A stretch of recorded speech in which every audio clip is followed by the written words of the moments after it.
okujaguza kutandikira na service eyebembirwe omureeberezi wa WestNehinda kandi ashabira abakristayo ba St Paul Church of Uganda Kabale okugumizamu bari abakristayo barungi kandi bari abeesigwa.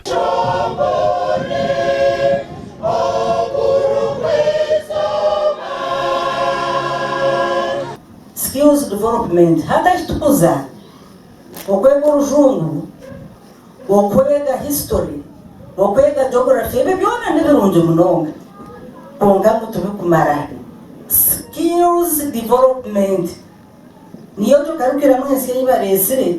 President Yoweri Museveni abeire unique Ageihangwe ekyo cyo mweno takani mweno ndakimwegambirire nati kigamba tukuyaburiha abeire ekiconco Ageihanga so ekigendererwa cyakiro kugira ngo tusime mukama ahagwe emyaka ejo kandi ibirarwo mu kusima kuona ntwenda kuhindura kanisa ejo okujaguza oku kushikirwe habebembezi batari bamwe na bamwe.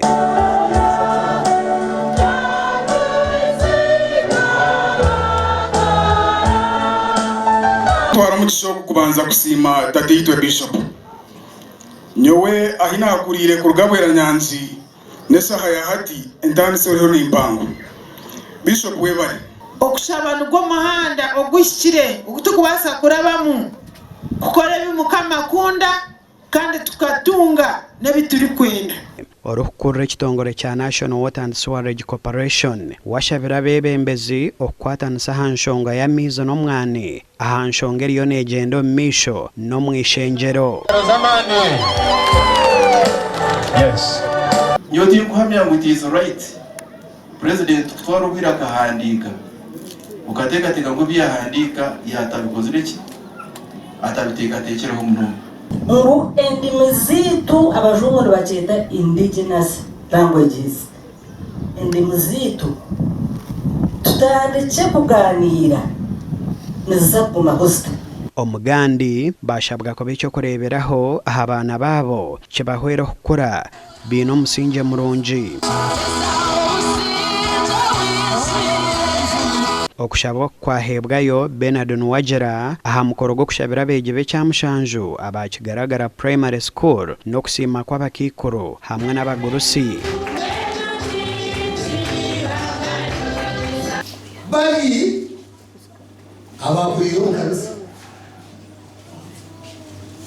omukanisa abandi nabake abakozeho n'abajungu ndakuba abajungu. Didas kwarisima mukuru w'ishomereri yashaba abazaire okutwariza abana babo omukire nkaka no kubaha ebibarikwetenga omukukora ebibuuzo. The Father, the Son, the Holy Spirit be with you.